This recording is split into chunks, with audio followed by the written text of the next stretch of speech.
বাংলাদেশ জাতীয়তাবাদী দল বিএনপি ৯ নং ইটাখলা ইউনিয়ন শাখার আয়োজনে আজকের যে কর্মী সভায় উপস্থিত প্রধান অতিথি নীলফামারী জেলা বিএনপির সভাপতি জনাব আখমা আলমগীর সরকার, মঞ্চে উপস্থিত আছেন নীলফামারী সদর উপজেলা বিএনপির সভাপতি জনাব রাহিদুল ইসলাম দোলন ভাই, উপস্থিত আছেন নীলফামারী সদর উপজেলা বিএনপির সংগ্রামী সাধারণ সম্পাদক কাজী আখতারুজ্জামান জুয়েল ভাই সহ আমার সামনে উপস্থিত ৯ নং ইটাখলা ইউনিয়ন বিএনপির সকল ওয়ার্ডের নেতৃবৃন্দ, ছাত্র দল, যুব দল, স্বেচ্ছাসেবক দল, কৃষক দল, শ্রমিক দল সহ সকল অঙ্গ সংগঠনের নেতৃবৃন্দকে জানাই আমার প্রাণের সংগঠন বাংলাদেশ জাতীয়তাবাদী ছাত্র দল নীলফামারী সদর উপজেলা শাখার পক্ষ থেকে সংগ্রামী অভিনন্দন, শুভেচ্ছা ও আমার সালাম। আসসালামু আলাইকুম। সংগ্রামী নেতৃবৃন্দ, গত জুলাই আগস্টের বিপ্লবের মধ্য দিয়ে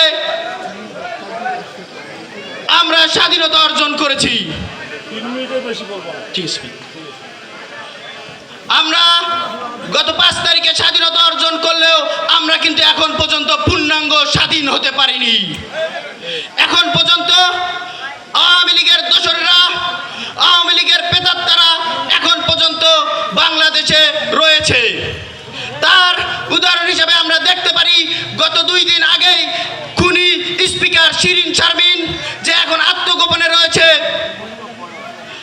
কিছুদিন আগে তার আঙ্গুলের ছাপ নেওয়ার জন্য পাসপোর্ট অফিসের কর্মকর্তাগুলো তার গোপন জায়গায় গিয়ে তার আঙ্গুলের ছাপ নিয়ে এসেছে। এতেই প্রমাণ হয় বাংলাদেশ থেকে শেখ হাসিনা চলে গেলেও এখন পর্যন্ত বাংলাদেশের মাটিতে আওয়ামী লীগের প্রেতাত্মারা রয়েছে। আমরা যতদিন পর্যন্ত এই আওয়ামী লীগের প্রেতাত্মাদেরকে বাংলাদেশ থেকে বিতাড়িত করতে পারবো না, ততদিন পর্যন্ত আমাদের এই সংগ্রাম লড়াই চালিয়ে যেতে হবে।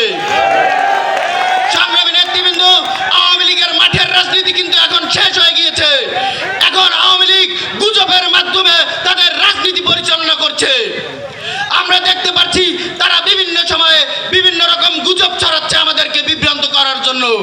আমি আপনাদেরকে আহ্বান জানাবো, তাদের কোনো গুজবে আপনারা কান দিবেন না। আমরা দেখছি কিছুদিন আগে তারা নতুন নাটক তৈরি করেছিল, পদত্যাগ পত্র নাকি জমা হয়নি। আমরা বলতে চাই, যার বিয়ের ঠিক নাই তার কিসের তালাকনামা?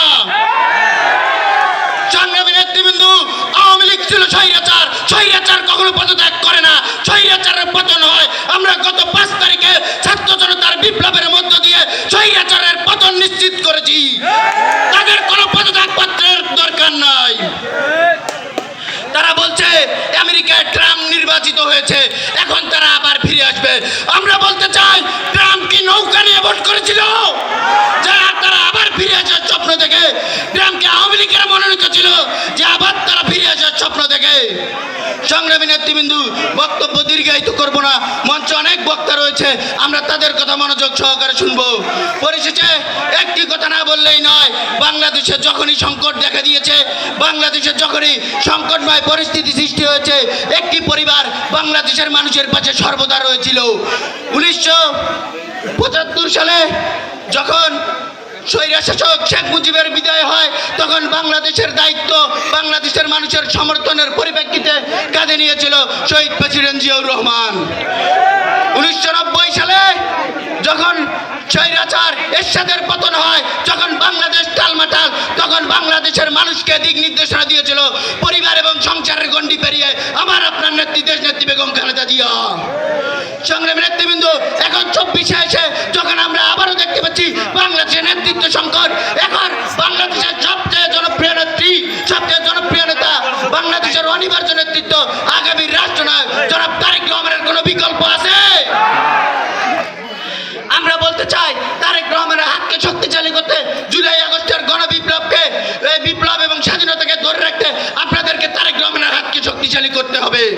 এই তারেক রহমানের হাতকে শক্তিশালী করার জন্য নীলফামারী ২ আসনে যাকেই ধানের শীষের প্রার্থী দিবে, আপনারা দলমত নির্বিশেষে তাকে ভোট দিয়ে জয়যুক্ত করে এই আসনটি আমরা তারেক রহমানকে উপহার দেব। এই আশাবাদ ব্যক্ত করে আমি আমার সংক্ষিপ্ত বক্তব্য এখানে শেষ শেষ করছি। বাংলাদেশ জিন্দাবাদ, বাংলাদেশ জাতীয়তাবাদী ছাত্র দল জিন্দাবাদ, শহীদ প্রেসিডেন্ট জিয়াউর রহমান অমরক, দেশনেত্রী বেগম খালেদা জিয়া জিন্দাবাদ, তারুণ্যের অহংকার আগামীর রাষ্ট্রনায়ক জনাব তারেক রহমান জিন্দাবাদ, নীলফামারী মাটি ও মানুষের নেতা ইঞ্জিনিয়ার শাহরিয়ার ইসলাম চৌধুরী কুইন ভাই জিন্দাবাদ জিন্দাবাদ জিন্দাবাদ। ধন্যবাদ সকলকে। আসসালামু আলাইকুম।